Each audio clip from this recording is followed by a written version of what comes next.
आज के इस वीडियो में हम जानेंगे ट्रांसफार्मर क्या होती है और ट्रांसफार्मर में कितने प्रकार के लॉसेस होते हैं। चलिए इस वीडियो को करते हैं शुरू। अगर आप नए हैं तो मेरे इस चैनल को सब्सक्राइब कर बेल आइकन को प्रेस कर ले, जिससे मेरे नए वीडियो का नोटिफिकेशन आपको आसानी से मिलता रहे। और हाँ, इसे लाइक और शेयर भी अपने दोस्तों के साथ में कर दे। चलिए करते हैं इस वीडियो को शुरू। ट्रांसफार्मर एक ऐसा डिवाइस है, ट्रांसफार्मर एक ऐसी युक्ति है जो बिना पावर और फ्रीक्वेंसी को चेंज किए है वो वोल्टेज को इंक्रीज और वोल्टेज को डिक्रीज कर देता है।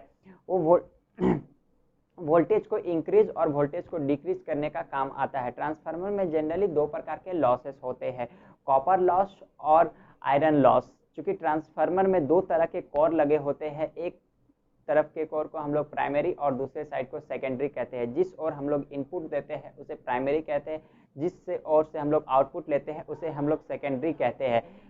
किस ओर हम पावर अधिक दे रहे हैं और किस ओर पावर हमें कम चाहिए, या किस ओर हम पावर कम दे रहे हैं, किस ओर पावर हम अधिक दे रहे हैं, उसके आधार पर हम उसे स्टेप अप और स्टेप डाउन ट्रांसफार्मर भी कहते हैं। अगर हम प्राइमरी साइड वोल्टेज कम दे रहे हैं और आउटपुट साइड हमें वोल्टेज अधिक प्राप्त हो रहा है तो वो स्टेप अप ट्रांसफार्मर है। जबकि दूसरे साइड हम अधिक वोल्टेज दे रहे हैं और आउटपुट में कम वोल्टेज मिलता है तो वैसे ट्रांसफार्मर को हम लोग स्टेप डाउन ट्रांसफार्मर कहते हैं। स्टेप अप और स्टेप डाउन ट्रांसफार्मर हम कैसे कह सकते हैं, नंबर ऑफ टर्न्स के ऊपर भी डिपेंड करता है कि वो ट्रांसफार्मर स्टेप अप होगा या स्टेप डाउन ट्रांसफार्मर होगा। अगर हमें वोल्टेज को इंक्रीज करना है तो secondary side number of turns को अधिक हमें करना होगा।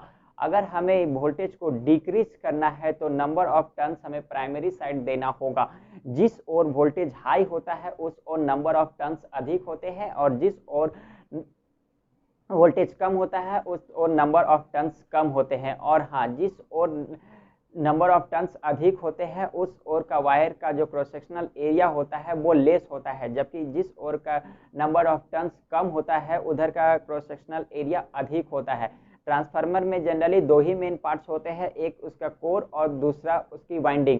इसलिए दो ही प्रकार के जनरली ट्रांसफार्मर में लॉस होते हैं, एक तो कोर लॉस जिसे हम लोग आयरन लॉस भी कहते हैं और दूसरा कॉपर लॉस कहते हैं। आयरन लॉस एक कांस्टेंट लॉस होता है, जबकि कॉपर लॉस वेरिएबल लॉस है। अगर हम लोड को बढ़ाते हैं तो कॉपर लॉस भी बढ़ेगा, जबकि आयरन लॉस एक कांस्टेंट लॉस होती है, वह एक समय के साथ में घटती है।